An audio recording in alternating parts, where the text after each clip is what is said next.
Loretta Anderson is the President and CEO of ExperTox Laboratory Services. She has an MBA and BS in engineering from the University of Houston. She launched her professional career in environmental remediation, project management, and petrochemical industries, which lasted for over 20 years. Loretta, along with her husband, Dr. Ernest Lakisa, a forensic technologist, started ExperTox Labs in 1996 out of research funding from Baylor College of Medicine. It goes on and on here. She has quite the bio and resume, but I'm sure listening to her will be a lot more informative than listening to me talk about her. So, Loretta, come on up. Thank you.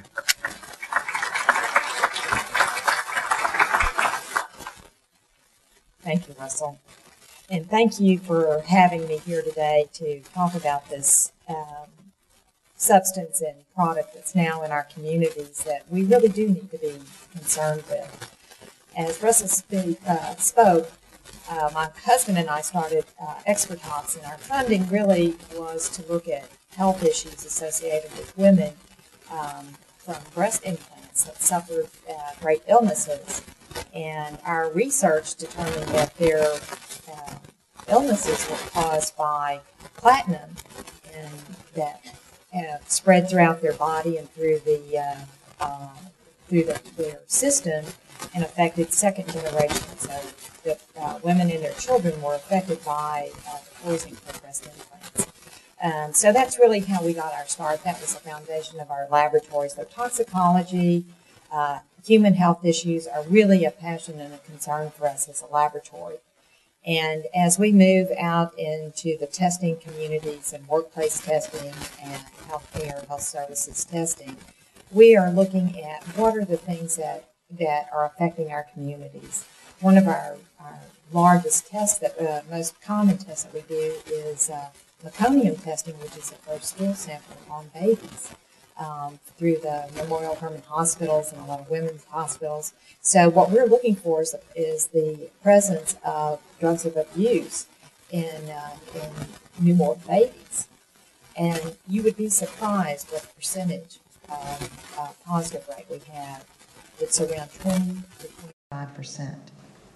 So when you look at the children today in terms of what they're affected by and learning disabilities and mental problems and health issues, some of it starts well before they're born. And drugs of abuse and substance abuse testing is an area that we focus on. And one of the new drugs that we're talking about today is the synthetic cannabinoids or synthetic marijuana that actually got its start in Europe. It was a substance that was originally positive or originally tested in the European market. And there's some history there because probably for 4 or 5 years this was an epidemic in Europe. And what happened with that process, they began testing for it, and now they have made it illegal. And so where have those drugs gone? But into our marketplace. And now that it's present and it's an epidemic as it sweeps across the United States, we're rushing to get the legislation in place to ban these substances. They have all kinds of names: Spice, K2, Serenity, Twisted, Genie, all kinds of different names. Those are product or trade names. There's a lot more to that in terms of what the actual chemicals are that are underlying those product names.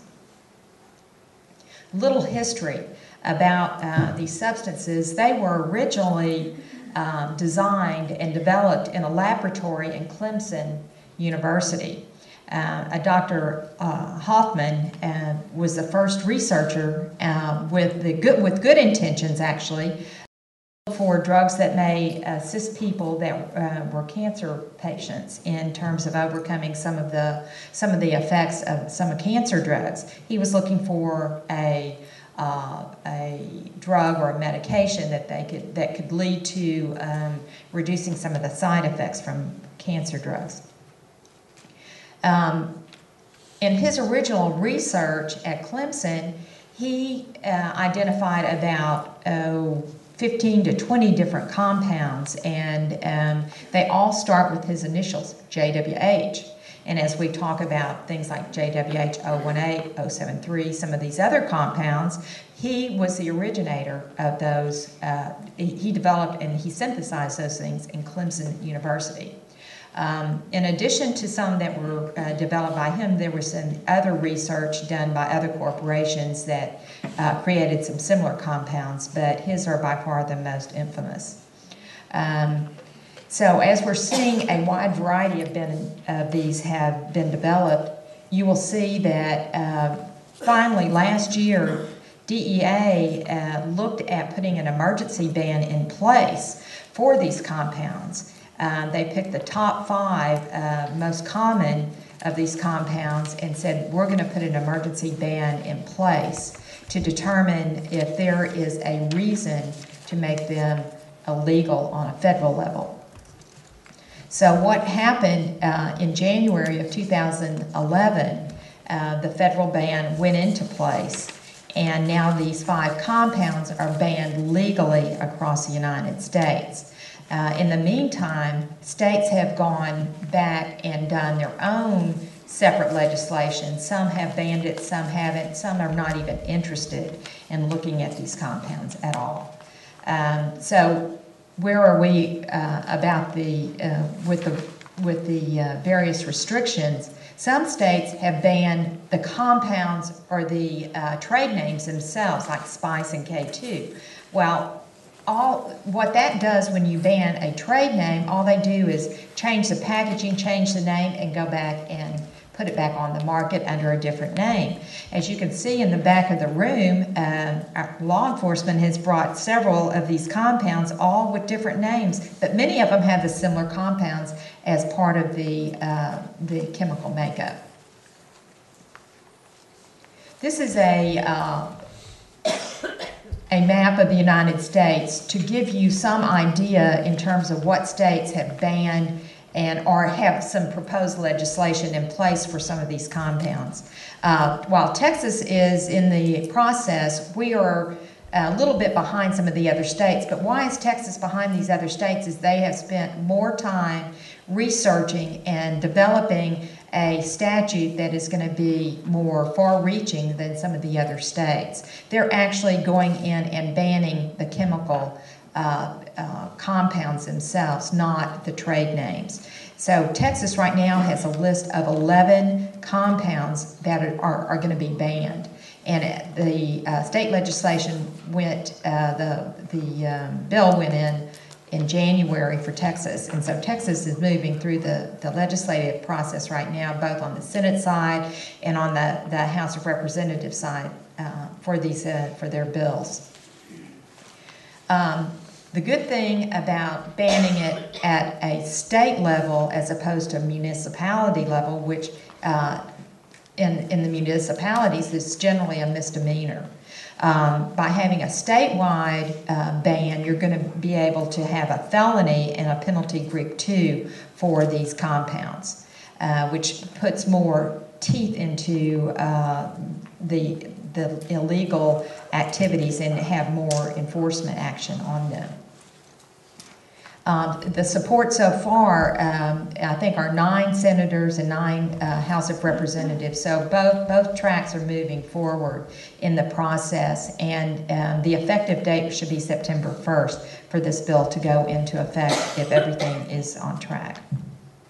This is a list to show you the federally banned substances that went into effect in January, the first 5, the JWH compounds, and then the CP 47 and 497. Those compounds are now banned federally. The additional level down through number 13 are the ones that the state of Texas have added to their list. So you can see Texas is much more advanced in terms of what they're banning as opposed to the federal legislation.